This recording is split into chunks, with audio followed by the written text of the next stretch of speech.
Fala galera, sejam bem-vindos ao nosso primeiro módulo do curso e é o módulo de fundamentos. Cara, eu considero esse módulo muito importante, então por favor não ignore esse módulo, tá? Treine ele insanamente, repita várias vezes, erre, acerte, fique cansado, tenha cãibra, é isso aí galera. Nesse momento vocês precisam passar por isso, certo? Para entender de fato qual que é a base do Sandá, quais são os exercícios específicos, o que eu posso fazer para evitar lesões, deixar um corpo mais inteligente, um corpo mais rápido, um corpo mais ágil.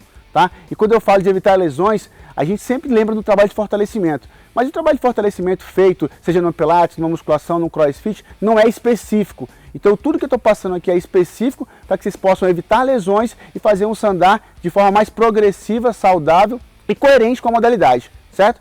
Então eu separei vários exercícios, vocês vão no decorrer da semana fazer esses exercícios, repetir e anotar, cara, anotar todas as dúvidas.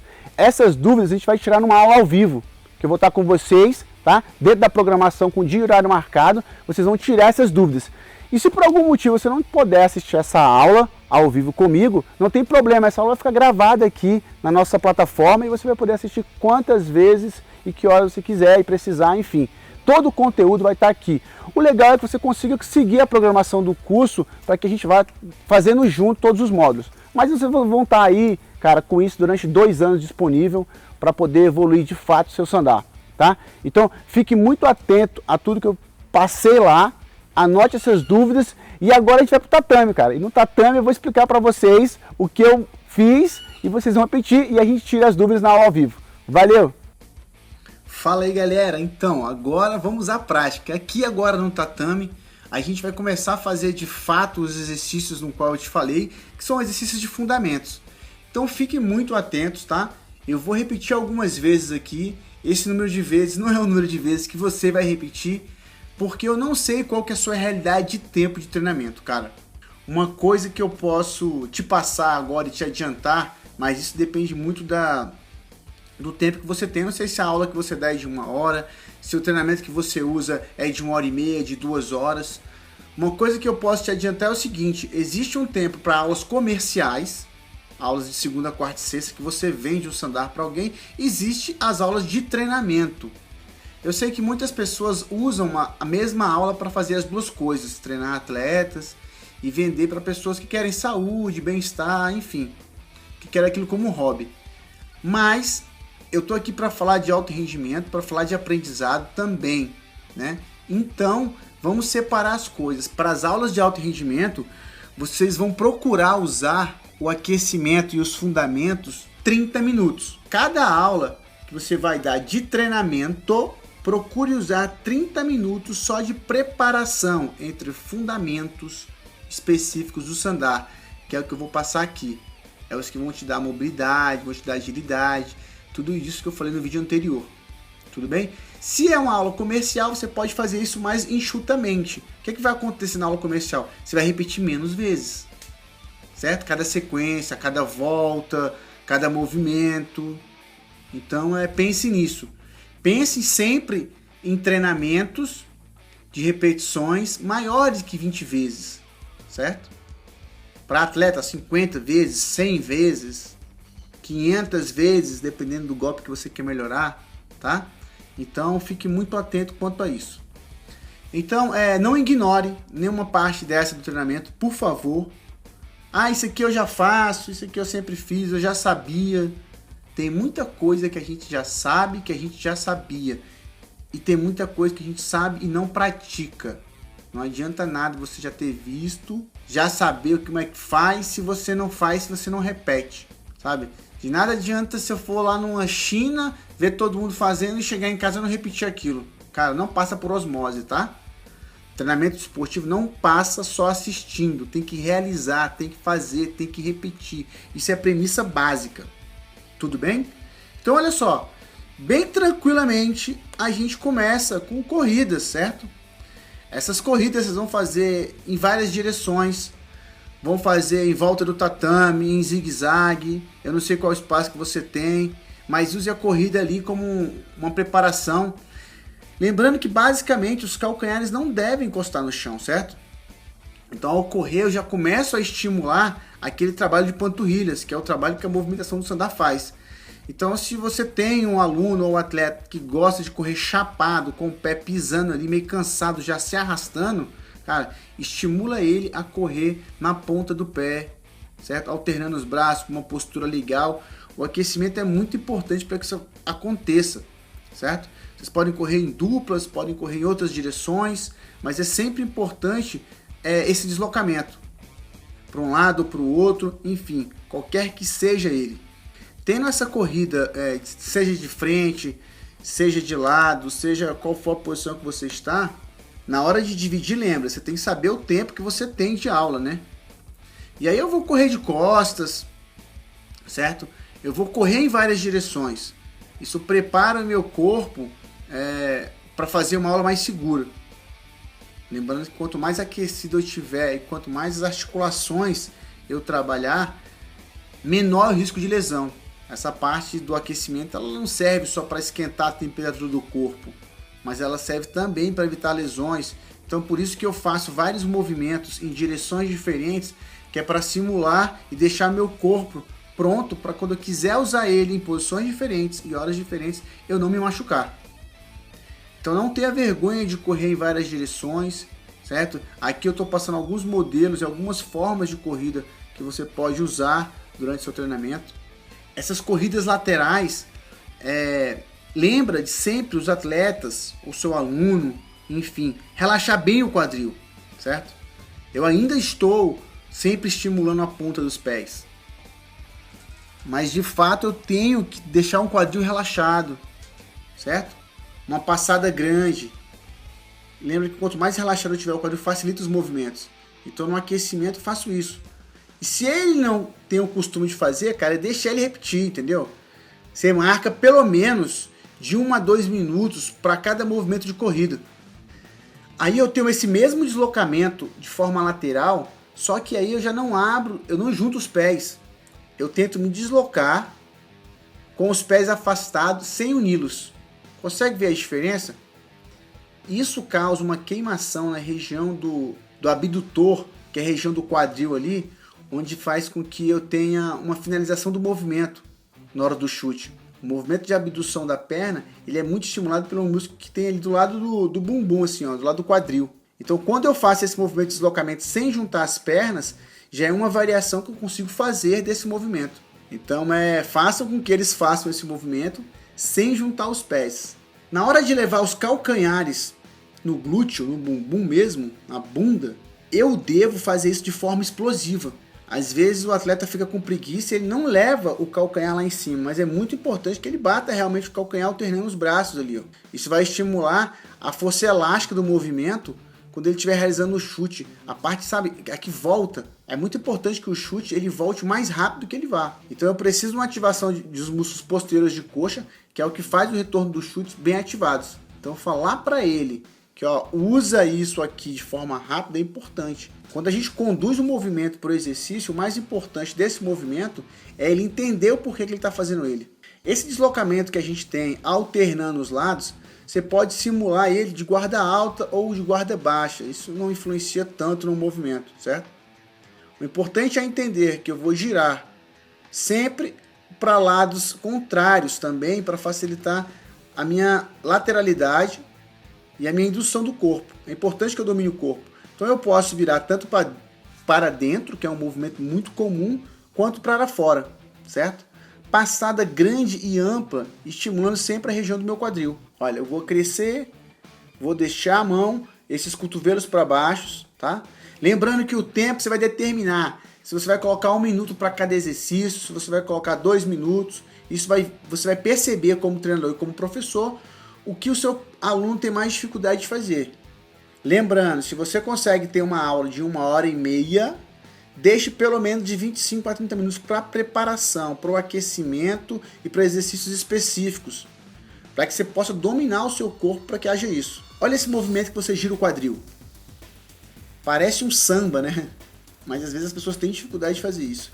Isso vai estimular toda a região e musculatura da região do quadril para que você tenha mais mobilidade para os dos chutes. Eu percebo em alguns workshops que eu venho dado que as pessoas têm muita dificuldade de fazer esse movimento. É um movimento simples, onde eu faço uma passada com a mesma perna que passa na frente, ela passa atrás. e eu relaxo os braços, deixando a região do meu quadril bem solta.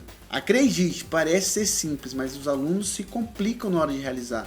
E ele tem que ter uma transparência desse movimento, ele tem que ser uma coisa prática para ele, fácil de execução. Porque se não chega em algum movimento, de alguma técnica, vocês vão perceber, no decorrer do curso, algumas técnicas, elas têm uma dificuldade maior de acontecer, porque o aluno não domina o movimento. Então agora, vocês vão fazer para que ela esteja lá na frente, quando eu passar uma outra técnica, vocês sabem executar ela de forma clara, de forma fácil. Porque se isso não acontecer, fica aquela dúvida, né?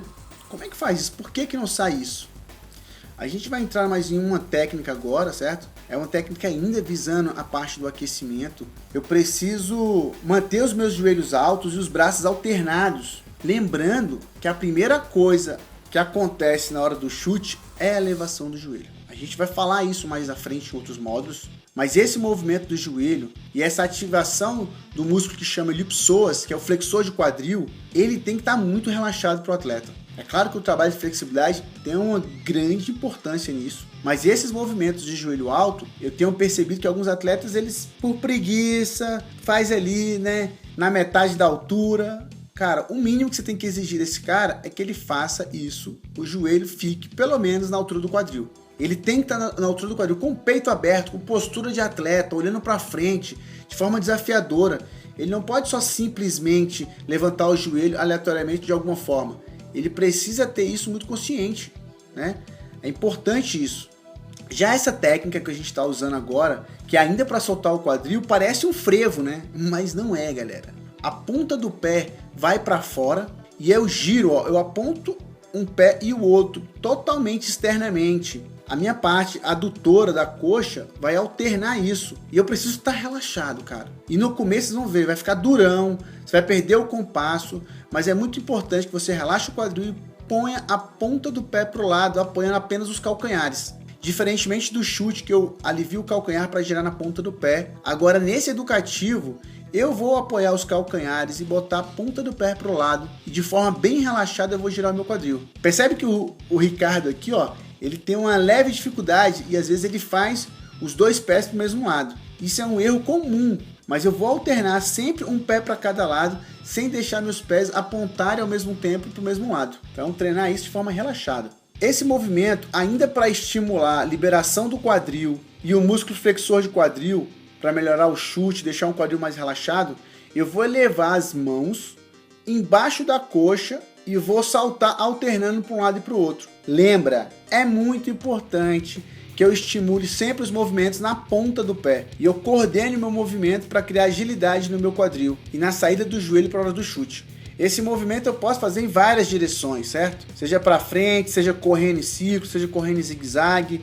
Se meu tatame é pequeno, eu posso fazer ele parado. Se eu vou fazer esse deslocando, eu tenho que projetar o quadril para frente buscando esse chute. É sempre importante que eu busque o quadril para frente para manter uma amplitude de chute maior. Ao fazer de costas, o movimento é o mesmo, só que eu faço recuando. Esse recuando vai me facilitar lá na frente quando eu for fazer um trabalho de resposta, onde eu recuo para poder contra-atacar. É onde vai estar esse movimento. Importante lembrar que o atleta tem que estar relaxado, isso tem que ser feito para ele de forma confortável. Nas primeiras aulas, você vai perceber que os caras vão cansar muito fácil. Se você estiver executando isso, você vai cansar muito fácil. E é normal, galera, a frequência vai subir.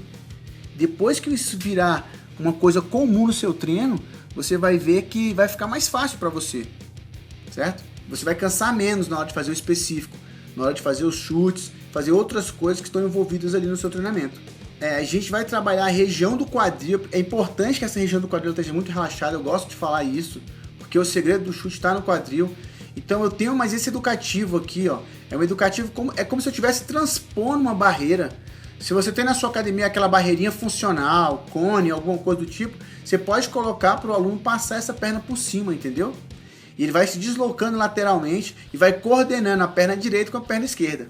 Esse movimento, muitos atletas de atletismo costumam fazer ele, porque é para realmente relaxar o flexor de quadril, que é um músculo que eles usam bastante também.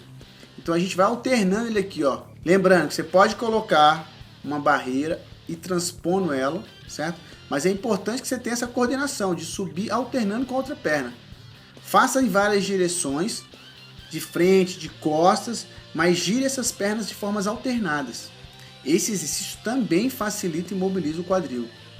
Lembrando que o tempo e o volume disso você vai condicionar o seu treinamento, certo? De forma progressiva. Não coloque os caras para fazer um monte, nem façam um monte.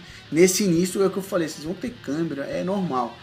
Esse educativo ele é uma premissa básica do chute com a perna da frente, certo? Qual que é um erro comum nesse educativo aqui? É o cara colocar a perna para cair atrás. Uma vez que o joelho sobe, a perna que está na frente, ela sempre cai na frente, tá? Evite cair um pé do lado do outro ou o pé da frente atrás. Não é para fazer isso, cara. É muito comum. Quem sobe primeiro é o joelho. O seu joelho está sempre na frente do seu pé. Consegue entender isso? Quando eu subo o joelho, a ponta do meu dedo não pode passar a ponta do meu joelho. Eu tenho que ficar com o quadril projetado para frente para entender que o meu joelho chega primeiro que a ponta do meu pé. Isso significa que eu estou projetando o quadril para frente sim. Já aqui, a mesma técnica, não a mesma técnica, mas muito parecida, que é uma técnica para soltar o quadril, para dar mobilidade. Eu levanto o joelho e trago a perna de forma abduzindo os joelhos para dentro. Sabe? É como se eu fizesse uma meia-lua de fora para dentro. Eu vou subir o joelho e vou abrir puxando para o centro. Se você que eu estou falando fica claro, mas se você olhar que eu subo o joelho e boto força para baixo e eu uso a força que eu uso é a parte interna da coxa. É claro que eu estou relaxado, mas eu preciso subir esse joelho para puxar essa parte interna da coxa, dando mobilidade. Quando é que tá bom? Cara, quando estiver relaxado. E o próximo educativo? Esse educativo é um educativo que também para o quadril, no formato da escora, como se eu fosse soltar a escora, eu vou subir o joelho e vou tentar apontar a sola do pé para frente. Vê se você consegue me entender. Eu vou fazer um giro, vou tentar apontar a sola do pé para dentro. Esse é meu objetivo. Sola do pé para frente, girando de cima para baixo, relaxando esse quadril, como se fosse dar uma escora. No final do movimento, eu até posso jogar a escora ali, para facilitar o entendimento, mas eu vou girando ele de forma com que eu aponte a sola do meu pé, lembrando que esse é um educativo para o quadril, mas que simula a entrada da escora. A gente vai para mais um movimento, cara, e esse movimento tem uma premissa básica. Eu vejo muita gente que machuca o joelho porque não consegue coordenar esse movimento. Lá quando você entra na academia, você vai aprender a chutar, o professor fala o quê? Gira a ponta do pé para fora. Né? Eu tenho que girar a sola do pé para o meu adversário. Veja que eu giro a sola do pé. Lembra? Quando você vai aprender, o professor fala, ó, gira a sola do pé para o seu adversário. O quadril fica bem solto. Isso é um erro comum que faz com que as pessoas tenham muitas lesões de ligamentos e meniscos, certo? Quando eu giro o quadril e não acompanho o movimento com o pé. Quando isso acontece, o risco de lesão é muito grande. Então esse movimento é um movimento que é para eu girar apontando a sola do pé para frente, com o quadril bem relaxado. Qualquer dúvida a gente tira na aula ao vivo, galera. Isso é para vocês ir treinando e anotando essas dúvidas, tá? Próximo educativo é o educativo de queda, cara. Olha só, quando eu pego o cara nesse movimento dos meus braços, eu tô torcendo ele. Eu vou girar para um lado e para o outro, certo? A luva dele tá sempre presa no meu braço. Eu vou girar e olhar para um outro lado, ó. Tá vendo que uma perna calça? E quando uma perna calça ele, eu giro ele como se fosse para as costas dele. É muito importante que você imagine o seu adversário na sua frente, você clinchado com ele. Você vai puxar ele dois para um lado e jogar ele para as suas costas, sempre indo para o lado contrário. Quando eu simulo isso, entendo esse movimento, fica mais fácil quando eu vou aplicar minhas quedas. Lembrando que agora não é hora de aprender a queda. É hora de aprender exercícios que vão fundamentar o meu aprendizado na hora de eu treinar as projeções. Ou chutes, ou socos, ou quedas. Esses exercícios são exercícios realmente para dar uma base, para fazer seu corpo ficar mais inteligente, para ele ficar mais rápido, entender os movimentos. Diferentemente da técnica anterior, essa técnica é uma técnica onde eu derrubo o atleta de frente. Eu sempre coloco uma mão embaixo da axila dele e vou projetar ele para o lado oposto que eu estou andando. Ele parece com a anterior, mas é diferente. Se você perceber o movimento, eu entro com a mão embaixo da axila dele, deixo um pé de apoio. Essa mão que eu bato puxando é onde eu vou trazer o desequilíbrio dele. Vocês vão entender melhor isso no módulo de queda, mas aprendam o movimento. Se vocês fizerem esse movimento, quando chegar no módulo de queda, isso fica muito mais fácil. Essa coordenação e esse domínio do seu corpo nesses movimentos vai favorecer o modo de projeções. Lembrando, vocês vão mensurar isso. Depois me fale quanto tempo vocês gastaram para aprender isso. Isso, cara, eu demorei algum tempo para aprender. Então não se preocupe, treine. Os vídeos vão ficar aí para você olhar com calma, certo? Quantas vezes você quiser e puder olhar. Existe agora um educativo que ele é complexo, porque ele exige muito a coordenação do seu corpo. Mas é uma coisa que a gente usa muito, a gente entra, né, em quedas como double leg, single leg, enfim, todos os movimentos que eu preciso ativar a região do meu quadril. Então geralmente eu projeto meu quadril para baixo, entrando nele e finalizando a queda lá em cima. Então entenda esse movimento, eu vou entrar, ó, quadril para frente, isso, cara, parece que não, mas isso te dá uma sustentabilidade para o seu tornozelo, para o seu joelho, para o seu quadril, de forma absurda. Se você condicionar o seu corpo a fazer esse movimento, chances são menores de você se machucar treinando, porque você prepara seus ligamentos, seus tendões e te dá mobilidade e condicionamento ao seu corpo. Quando você faz isso, seu corpo fica mais inteligente, cara, porque ele já passou por uma situação no qual você vai exigir dele na hora de uma projeção, ou na hora de travar uma queda, ou de qualquer coisa do tipo. Então fique muito atentos a isso. Não olhe, e mais uma vez, não olhe e não ignore. Faça e aprenda. Entenda por que você está fazendo. Isso vai ajudar muito na hora que a gente for para os módulos, seja de projeções ou seja de queda, certo? Quando eu domino o movimento, eu vou fazer em várias situações, certo? Agora eu vou fazer um movimento no qual o indivíduo ele vem me empurrando, certo? Imagina isso. O cara tá te empurrando para te lançar fora do tatame, certo? Você vai prender o braço dele ali, ó. Você vai trazer ele para um lado e girar para o outro. Possivelmente, se você fizer isso no tempo certo, você vai torear e ele que queria te jogar para fora vai acabar saindo. Ele vai comprimir uma força, porque o cara coloca toda a força do mundo para te jogar fora do tatame, porque ele sabe que isso é uma pontuação significante para os árbitros e na regra. Então você simula e ele acha que vai te jogar, você vai sair toreando ele ou projetando ele lateralmente. Esse educativo te dá muita mobilidade e habilidade para fazer isso acontecer. Quando eu viro meu corpo, eu estou virando para o corpo dele passar. Então é muito importante isso. Quando ele te pegue no clinch ali, ele vai te empurrar com toda a força e você vai sair sutilmente de lado, fazendo com que ele passe lateralmente. Algumas vezes pode ser que você tenha que cair no chão para jogar ele para fora, mas o ideal é que você jogue ele para fora sem cair, só com o giro do seu corpo. Já nessa técnica, ainda visando projeções e quedas, é um movimento simples, no qual eu busco com um gancho a perna da frente do meu atleta. Quando ele der esse mole, eu estou no clinch, eu seguro o pé dele com esse meu pé e projeto a mão no rosto, com outra mão presa, e projeto esse atleta para frente. Essa passadinha eu vou sempre girar o meu quadril de um lado para o outro. Ele parece muito aquele movimento que a gente fez no quadril em zigue-zague, só que agora eu estou de frente. Talvez vocês possam visualizar melhor isso na hora que eu vou mostrar no módulo de projeções esse tipo de queda partindo do clinch. Mas se você não dominar esse movimento, talvez você não consiga realizá-lo.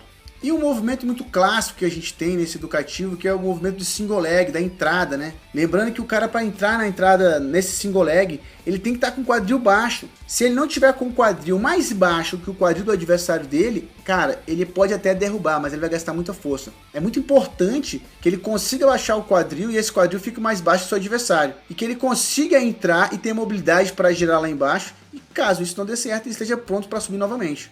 Uma coisa que eu aprendi é que se eu soubesse todos os movimentos que devem ser feitos, realizados de forma livre, fazer eles de forma livre, eles facilitam bastante o meu movimento durante o combate. Então assim, o pessoal do Taolu, eles fazem uma luta imaginária, né? É o que todo atleta de sandá deve aprender a fazer com os movimentos sandá, uma luta imaginária. Porque quando ele realiza essa luta imaginária, faz com que ele domine os movimentos melhores. E na hora de ele fazer na manopla ou no adversário, isso vai facilitar muito o sucesso da técnica.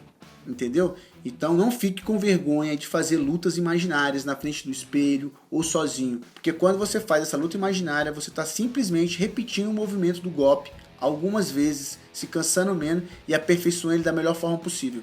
E esse educativo aqui que dá mobilidade ao corpo. Se você já fez Taolu, possivelmente você fez algo parecido. E é muito importante, cara. Isso te dá mobilidade de tronco, te dá estabilização do abdômen, do core, do centro, de todas as articulações que envolvem ali, ó, joelho, quadril e tornozelo, principalmente na lombar. Então faça esses movimentos de forma ampla. Procure levar os braços lá perto dos pés e alterne fazendo um lado e o outro. Isso com certeza vai te dar muita mobilidade de tronco.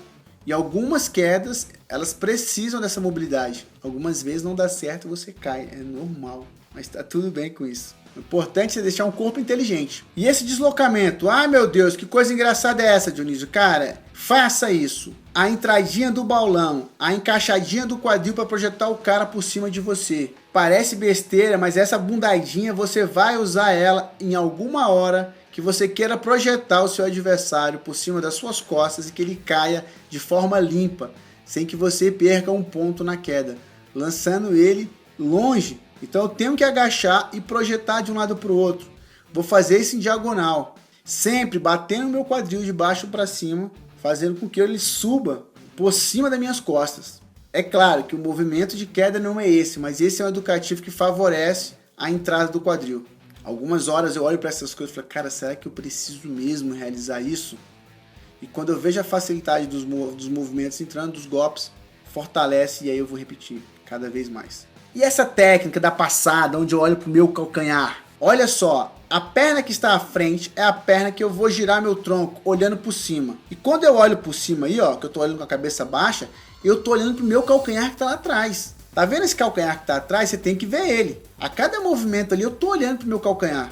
E eu estou dando mobilidade para o meu tronco. Essa mobilidade que facilita as projeções, que facilita os chutes, que facilita as escoras, enfim, que facilita os meus movimentos saírem com um gasto menor de energia possível. Então esse é um movimento que eu percebo que as pessoas erram muito porque elas não giram em cima da perna que está à frente. Eles querem olhar para a perna que está do mesmo lado. Então coloque essa perna na frente e gire o seu tronco por cima dela, olhando para o calcanhar que está lá atrás. Tente visualizar isso. Qualquer coisa você pode filmar isso e mostrar na nossa aula ao vivo como é que você está conseguindo fazer. Ou tirar essa dúvida, né? Essa aula ao vivo vai ser muito bacana, galera. Eu quero que todo mundo esteja na aula para a gente fazer essas dúvidas, certo? E preparar todo o conteúdo de forma mais clara. Eu estou mostrando aqui, estou narrando para vocês essa descrição, mas é muito importante que vocês perguntem e a gente troque informações. A nossa comunidade secreta do Facebook, ela tá aí para isso, para um ajudar o outro e a gente sanar todas as dúvidas possíveis, certo? Não só eu, mas vocês também têm conhecimento da arte, a gente pode juntos poderem enriquecer cada vez mais esse projeto Sandar na Veia, que é o Sandar Evolution, que a gente está trazendo isso de forma clara. Esse movimento dos braços, mantendo uma corrida, é muito importante para relaxar os ombros, dar mobilidade. Eu alternar os braços é sempre buscar uma amplitude maior, de forma relaxada, seja com o braço esticado para frente, seja ele flexionado do lado do corpo. O que é importante é você não se manter encurtado. Gire os seus braços de todas as formas possíveis, lateralmente, para frente, para o lado, estimule bastante a região do ombro. Assim como a região do joelho, é um lugar que a gente tem mais lesões em atletas de sandá. São ombros e joelhos. São articulações muito complexas, né? São muito exigidas. Os ombros são nos socos, também nas projeções, parece que não, mas é exigido muito nos nossos ombros as entradas de projeções, tá? E as sequências de socos. Então trabalhe esses movimentos de forma ampla, busque fazer movimentos redondos, sabe? Saiam realmente da zona de conforto. Isso vai trazer muito mais eletricidade para vocês, mobilidade nos braços e agilidade. Trabalhos de pliometria como esses de saltar favorecem muito a movimentação. Ah, Dionísio, mas eu pulo corda, ótimo. Ah, eu tenho escadinha de agilidade na minha academia, eu tenho barreira que eu salto. Tá valendo, galera. Tudo isso também é trabalho de pliometria, certo? Eu tô mostrando exercícios que nenhum material você consegue realizar em qualquer tatame, quadra, enfim, onde você estiver, você consegue realizar esse movimento. Você vai saltar com os dois pés juntos, de frente, de costas, tá? Agora, o que é importante? É os dois pés entrarem e saírem ao mesmo tempo no chão. Não é para colocar um pé depois do outro. Às vezes a galera faz meio de forma de galope. Não que seja errado, um pé depois do outro. Para esse exercício, eu quero estimular o trabalho pliométrico, o trabalho de panturrilhas. Eu vou colocar os dois pés para entrar e sair do tatame ao mesmo tempo. Seja de forma de zigue-zague, seja para frente, seja para o lado. Eu vou buscar sempre ter mobilidade e agilidade nessas pernas, certo? Se eu vou pulando de frente, se eu vou pulando de costas, se eu vou fazendo isso de forma lateral ou diagonal, eu vou sempre combinar isso de formas diferentes. Isso, além de um trabalho pliométrico, é um trabalho preventivo, tá? Porque esse trabalho de pliometria previne lesões de tornozelo, joelho e quadril. Quando eu tenho essa mobilidade, então assim, eu posso acelerar os movimentos e trocar. Isso você vai mensurando durante a sua aula. Agora eu quero devagar, agora eu quero curto e mais acelerado. Vamos lá. Mobilidade, estimula os atletas. Você tem que tirar ele da zona de conforto. Ou você tem que sair da sua zona de conforto. Se você tem um treinador, ele vai estar te estimulando a você ir além. Cara, se você não tem um treinador, ou você vai ter que se motivar muito, ou arrumar um colega, uma irmã, um primo, um parceiro que fique te estimulando. Talento, você diminuiu, aumente a velocidade. Você precisa de um parâmetro externo. Nem sempre a gente consegue se avaliar. A gente entra na zona de conforto, a gente vai porque está mais fácil. Não caia nessa cilada. Eu já caí por muito tempo e eu sei como é que é isso. Então hoje eu procuro sempre ter um treinador do meu lado, uma pessoa que esteja olhando, seja um companheiro de treino, seja alguém, mas que facilite esse olhar externo. Não fique só por minha responsabilidade. Além disso, eu posso alternar unilateralmente, colocando apenas um pé e fazendo isso de forma alternada. Cara, é o seguinte, se você tem lesão no joelho ou no tornozelo, evite exercício. Procure um fisioterapeuta, vá fazer o trabalho de reabilitação, depois volte. Porque isso vai evitar que o seu joelho estrague novamente. Pode ter certeza, exercícios de mobilidade, procepção, pliometria vão te ajudar a evitar isso. Então, por isso que eles têm que ser sempre praticados no início do treino. Em várias direções, em vários formatos, use o trabalho de pliometria, não me ignore. Seja em pequenos saltos, seja em saltos mais longos, é sempre importante priorizar isso. Eu vou fazer em várias direções, seja de costas, seja de lado, assim como a corrida, né? É importante que eu vá variando isso. E aí o movimento de costas, você vai perceber que exige realmente que você tenha domínio do corpo, porque se você não tiver domínio do corpo ou tiver uma suspeita de lesão, você pode se lesionar gravemente fazendo um exercício desse, porque você já vem de um risco de lesão e ao se movimentar, olha só, percebe que é um movimento tranquilo, aparentemente fácil, mas você vai perceber que ao colocar pessoas para realizar esse movimento, ou você tentar realizar esse movimento, você falou, opa, não parece ser tão simples assim. Sem contar, cara, que eleva o seu padrão respiratório muito, você fica ofegante, a parte do cardiovascular desses exercícios são fortes. Apesar de ser exercício de fundamentos, ele te leva a um desgaste grande durante o aquecimento, né? A gente está achando que não, que às vezes é só bater a manopla, só correr de forma acelerada, não. E por que que isso às vezes gera uma demanda energética alta? Porque eu não domino os movimentos. Quando eu não domino, eu gasto mais energia para realizá-los. Então, quanto mais você fizer esses movimentos, menos energia você vai gastar com eles, que é o que você precisa na luta, né? Fazer mais com menos. Exercícios de explosão, como correr e saltar com os joelhos na altura do peito. Isso ativa algumas fibras que estão ali adormecidas. Então eu correr e puxar o joelho na altura do peito, como eu saltar e elevar os braços e pernas para trás, ativando os músculos das costas e da lombar. Esses movimentos eu devo fazê-los 1 minuto, 10 vezes. Galera, a gente pode trocar ideias na comunidade e ver cada realidade. Mas isso aí você tem que mensurar de acordo com a sua realidade, seja de tempo, seja de espaço, seja do nível de atleta, tá? Uma coisa é fato no treinamento, quanto mais eu repetir cada movimento, mais eu vou dominá-lo. Então se eu tenho um movimento que eu estou muito carente, eu vou procurar repetir ele mais vezes, eu vou procurar realizar ele mais vezes, porque só assim eu vou ter o entendimento da técnica. Porque lá na frente, quando eu quiser melhorar a técnica, trabalhar a velocidade, a base tem que estar consolidada. Existem os treinamentos desde a infância. Talvez no sandal o cara não começou com a realidade do Brasil que é, e que a gente conhece, o cara não começa a treinar sandal novinho. Na China é essa a realidade. Então ele treina todo o fundamento lá, quando ele chega no alto rendimento ele teve uma base muito consolidada. A gente, talvez um ou outro, mas a grande maioria não teve uma base consolidada no sandar para ir para o alto rendimento. Geralmente ele vai para o alto rendimento sem uma base consolidada na modalidade. Isso enfraquece o rendimento dele, tá? Isso desfavorece. Então muito cuidado, não ignore e repitam, tá? Se for o caso, procure treinamento só para fazer esses fundamentos. E para a gente treinar as projeções, para treinar as quedas, né, cara? Não dá para aprender a derrubar sem saber cair. Então os rolamentos são fundamentais que a gente faça eles de várias formas. Eu posso fazer alternando os braços de um lado para o outro. A minha cabeça acompanha. É sempre importante que o meu queixo esteja colado no meu peito. E eu não use ou não deixe meu corpo fazer o efeito chicote, que é o pescoço relaxado quando ele bate no tatame. Então, diferentemente, eu alterno nesse movimento um braço depois o outro, girando por cima do ombro, tá? Com o queixo colado no peito. E eu realmente tenho que girar como se fosse uma bola. As minhas costas vão rolar no tatame, elas não vão bater. Se você estiver realizando esse movimento, se você estiver chapando as costas de forma que te incomode, de fato a técnica não está sendo bem realizada. Então você precisa rever, você Precisa rolar realmente como se fosse uma bola no tatame, com esse queixo colado no peito. Existem algumas outras variações de rolamento, elas também têm que ser levadas em conta, então eu vou mostrar mais algumas. Nada impede, se você conhece uma outra forma de rolamento, você realize. Essa forma clássica, onde eu giro, né, bato ali, ó, quando eu chego com minhas costas no chão, eu tenho que estar com os movimentos igualmente assimilados. Eu tenho que bater a mão ao mesmo tempo que eu bato as costas ali, ó, minha lombar. Porque na realidade essa mão é para amortecer a queda. Se eu chapar direto com a lombar, cara, as chances de eu ficar sem ar são grandes.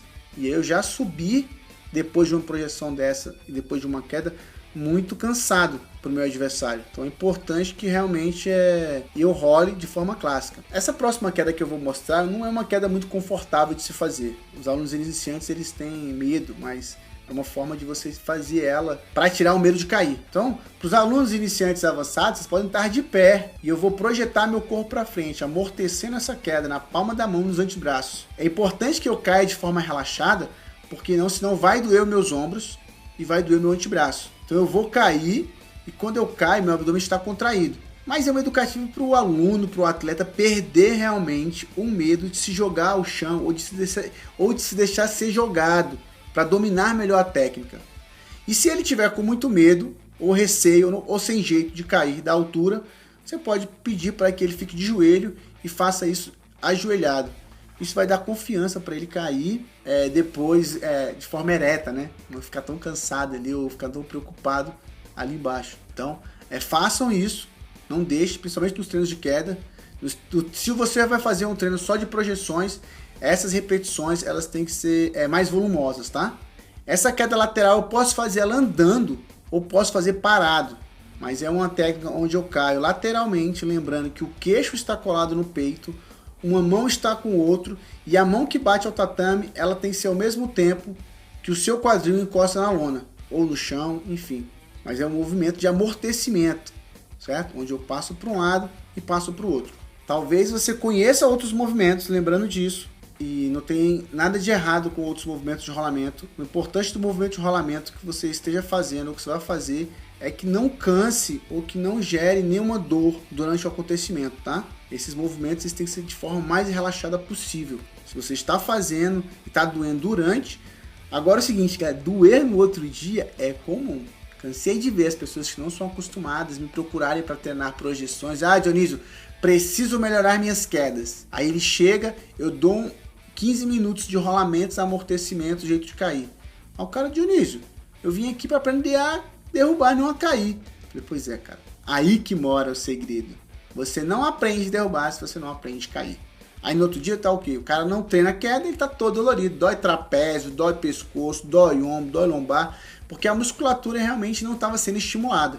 E quando estimulada causa isso. Algumas dores, tá? Então, se você não está acostumado a fazer esses movimentos, chances grandes são que você vai ficar bem dolorido nas primeiras semanas, até você condicionar o seu corpo. Agora, os rolamentos, eles têm que ser realmente rolamentos, tem que ser coisas agradáveis de se realizar. Se você está realizando um movimento ali durante e você está se machucando, tem alguma coisa errada. Dor é sinônimo de tem alguma coisa errada. Não insista nas dores, por favor. Soltar as pernas com movimentos frontais, laterais, é muito importante. Mais importante que esses movimentos, isso é a base do Kung Fu, é você ter realmente um quadril, uma perna relaxada. Eu preciso usar a velocidade para descer essa perna maior do que eu levo para subir. Então, quando eu subo a perna numa velocidade, significa que a velocidade que eu vou descer essa perna tem que ser maior que a velocidade que eu subi essa perna. Por que isso? Porque quando eu chuto, se eu não volto essa perna rápido, eu estou dando a possibilidade de meu adversário segurar essa perna e me projetar para baixo. Então, além de eu liberar minha região do quadril, eu vou treinar nesse movimento, eu puxar minha perna para o movimento inicial da forma mais rápida possível. Então, quando eu subo ela, eu puxo ela de forma rápida. Quer ficar bom nisso? Faça algumas aulas de Taolu para você ver, por exemplo. Seja do moderno ou seja do tradicional. Esses exercícios, cara, são a base do Kung Fu. Lembrando que Sandá é Kung Fu, eu não posso ignorar isso. E exercícios de base vão me alavancar e fazer com que eu tenha um corpo mais inteligente. Eu faço esses movimentos, eu não tenho toda a mobilidade e flexibilidade de um atleta de Taolu, mas eu procuro me espelhar muito neles. Eu olho os movimentos, eles fazem isso repetidamente, vezes, eles são muito flexíveis e ágeis, e você vê que eles têm uma velocidade nos golpes absurdas. Essa velocidade a gente não pode ignorar, porque o Sandá, uma premissa básica é a velocidade. Então, quanto mais velocidade eu tenho nos golpes, mais faz com que eu execute isso de uma forma mais clara. Galera, essa foi a primeira rodada de exercícios de fundamentos, tá? Eu preciso que vocês executem eles durante a semana. Repita várias vezes, filme, peça para alguém assistir. Deixe eles de forma clara para você. Anote todas as dúvidas possíveis. Vamos tirar essas dúvidas na aula ao vivo, certo? Alguma dúvida, alguma explicação. Lembrando que a nossa comunidade secreta no Facebook é uma comunidade que tem como principal objetivo ajudar o outro, a gente poder tirar dúvidas coletivas e fazer com que a gente possa, de fato, elevar o Sandá a um outro nível. O Sandá Evolution ele veio para isso. A gente está aqui só com pessoas realmente interessadas em elevar esse esporte a um outro padrão. Então, só vai estar nesse curso essas pessoas. Então, eu me sinto muito seguro de dividir isso com vocês. Eu não queria dividir isso com qualquer um. Só com pessoas que realmente estão dedicadas a passar o seu conhecimento e a transformar essa modalidade em algo lindo, específico e próprio dela, certo? A gente parar realmente de usar educativos de outras modalidades e usar os fundamentos do Sandá. Aqui a gente fecha o módulo de fundamentos. Eu espero você na aula ao vivo. Deixa qualquer dúvida, qualquer comentário lá na comunidade, certo? Lembrando que a comunidade ela não é um suporte para o curso, ela é para trocar informação. Dúvidas sobre suporte, você manda um e-mail para a gente, mas vamos deixar a comunidade realmente para a gente se ajudar e elevar o nível do Sandá. Valeu, galera! Eu te espero no próximo módulo. Um grande abraço!